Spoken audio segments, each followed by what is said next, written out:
Good evening, YouTube, and welcome back once again to The Edward. I'm your host, Ghostface. And in tonight's video, I will be doing my episode review and recap of episode 5 of season 1 of Scream, the TV series. Now, before I begin, as you all know, but good information is worth repeating twice, that this review and recap will be full of big spoilers regarding the newest episode of Scream. So if you're not caught up on Scream, do not watch or continue listening to this video as I will be discussing massive spoilers. I personally don't care, but Eddie always makes me do this. Ugh. That being said, there's a lot of heartbreak in this one, and backstabbing. Not literally, of course, but metaphorical backstabbing. I mean, poor Emma, it's like, who can she really trust nowadays? Who really has her back, and who's a friend, and who's an enemy? And Brooke, who suddenly has all of this humanity pouring out of her. I think Eddie and I discussed this, and I think what is happening with Brooke is that Riley's death really triggered a serious emotional reaction in Brooke, and it's made her want to act more decent as a human being and more like a person. And so it prompts her to confess to Emma that in freshman year of high school, when Nina and Will made a bet that Will couldn't sleep with Emma within a month, Will took that bet, and sure enough, he ended up deflowering her. And I bring this up because at the end of the most recent episode, we saw a leaked video that instantly went online when Audrey and Noah were hacking into Nina's account onto her laptop. This video leaks, and it's of Will and Emma getting it on. And she says, "My first time, my innocence." Well, she doesn't say my innocence, that was me. But we see everything go down. Well, not everything, but we get a pretty good idea of what happens in the video. It was juicy. But this prompts Brooke to reveal to her that, the only reason Will ever expressed any interest in Emma was to win the bet that he had placed with Nina. And this just makes Emma, completely destroys her. Not only is she humiliated and embarrassed when her first ever sex tape goes online for the whole school and the whole world to see, but now she finds out that her boyfriend became her boyfriend under false pretenses. And that leaves her distraught, devastated, and betrayed. They say that the one thing worse than murder is betrayal. I would have to disagree with that because I find murder much more satisfying and a lot more hands-on. But in this case, it really does apply to this episode. And now Emma has totally broken it off with Will. Like, no more of this, you hurt me, you used me, you destroyed me. None of this. And now to make things more interesting, Kiernan, the sheriff's son, the hot new guy at school, has expressed an interest in Emma, and right deliberately in front of Will, as he gets out of a self-defense class that the school is hosting in light of the recent murders, Will gets out of the class, sees Will and Kiernan talking to each other, and Emma grabs him and just starts making out with Kiernan right there in the hall while Will looks on, pissed.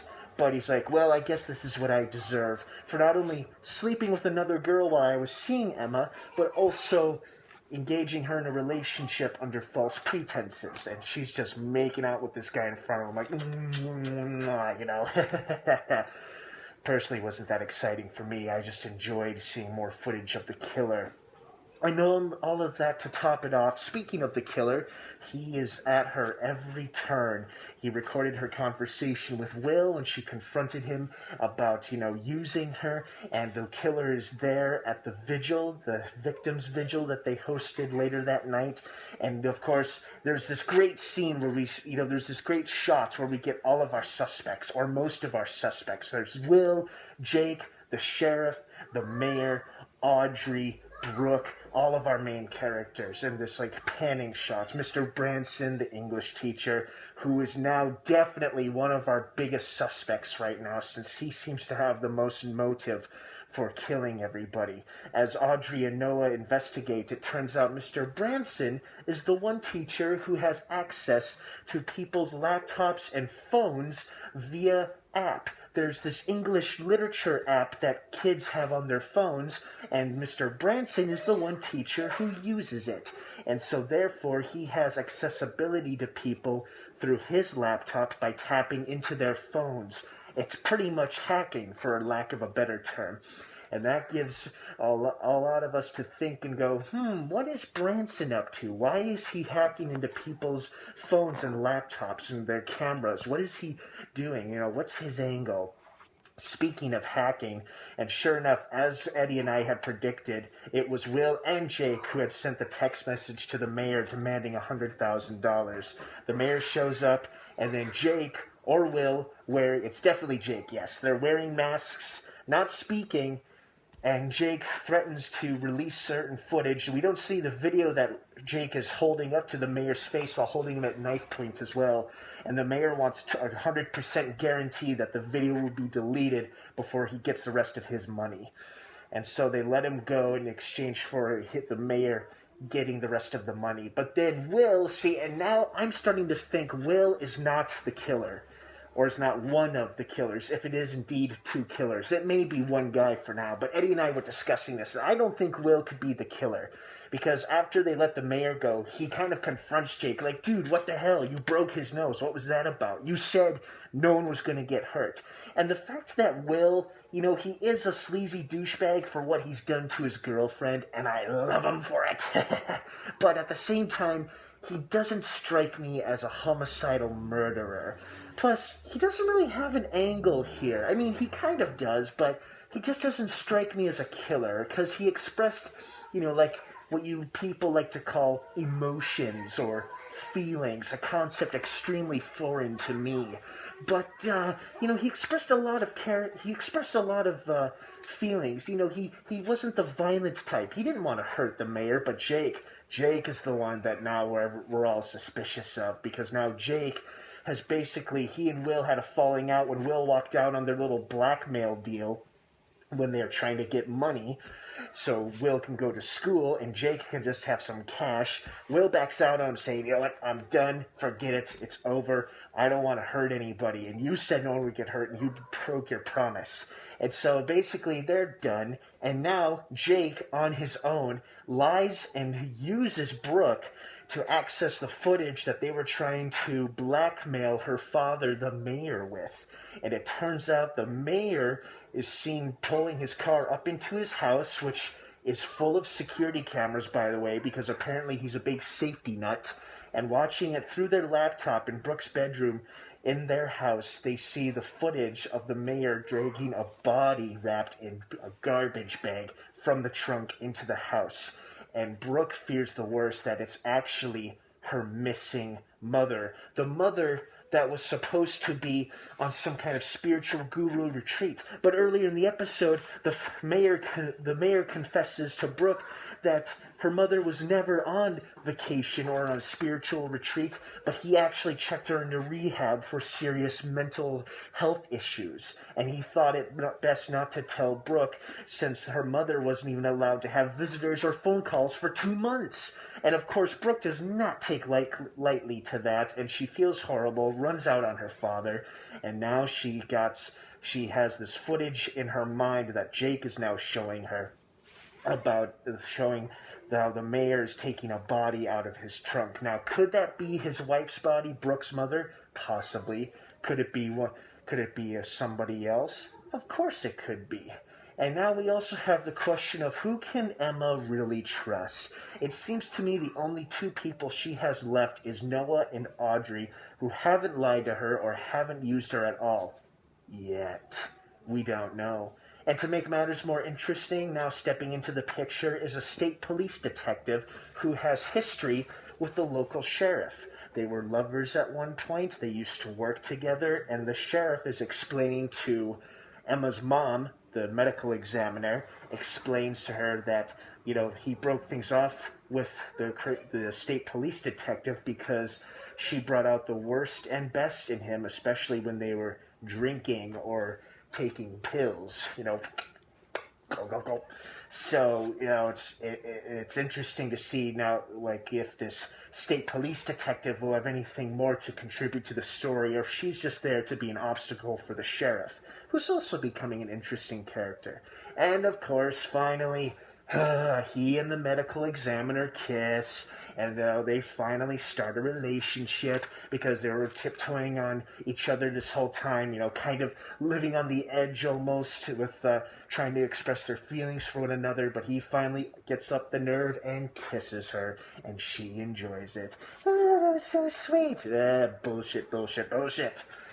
But, it was a good episode. I liked it. And the title Exposed really, of course, applies to the whole how Emma feels after the tape leaks out of her and Will having sex for the first time. So it's a very appropriately titled episode. But overall, I liked it, and I know Eddie liked it, because I always watch it with Eddie. He's my viewing buddy, so to speak. But it was a good episode. I like it. And now we're really starting to look at two main people here, our two biggest suspects right now, in my opinion, is the English literature teacher, Mr. Branson.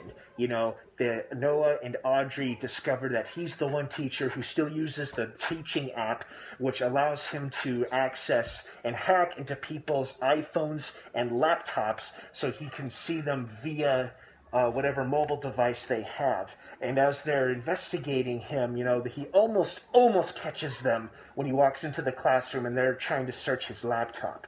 But there's something definitely shady going on with Branson. It's most likely just him trying to cover up his affair with Brooke, or could he be up to something more sinister? We don't know. So it's going to be very interesting to see as to what kind of guy Branson really is. And to top it all off, it seems that Emma and Kiernan have consummated, I believe the term is, their relationship. Because he takes her out to the woods, and when he pulls a gun on her, we're like, oh, is this it? This is the end? No, of course not. We still have half a season left to go, people. But he brings her out there to surprise her, kind of scares her, but teaches her how to shoot in order to defend herself. But he makes kind of light of the situation. He jokingly suggests, Emma's like, what if the killer's out there? What if he's watching us right now? And he's like, well, what if he is? He could be over there behind those bushes or in my pickup truck waiting to ambush us. We don't know. But, he's definitely a suspect, too. As to what his reasons could be, I'm not sure. He could be a distant relative of Brandon James or an admirer of Brandon James, perhaps. We don't know. But it's very, very interesting. This is what me and Eddie like about the show. And it always leaves you scratching your chin going, what could be next? So overall, good episode. I enjoyed it. Eddie enjoyed it. And we're looking forward to see what's next.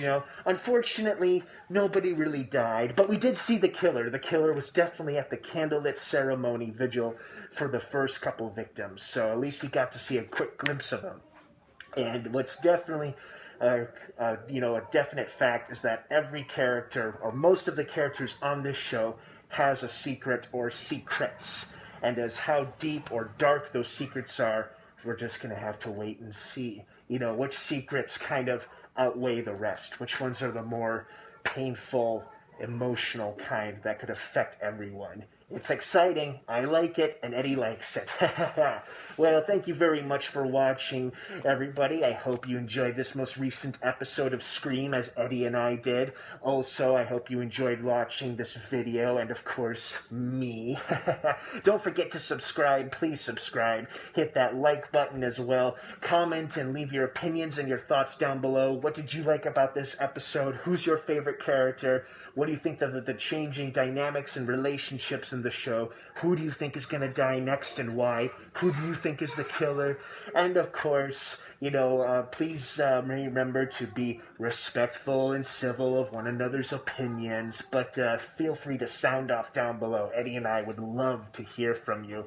Well, thanks again for watching, and we will see you next time, and I will see you next week doing my another Scream episode recap every Tuesday for the next couple Tuesdays as we learn more and more about these intriguing characters. And until next time, what's your favorite scary movie?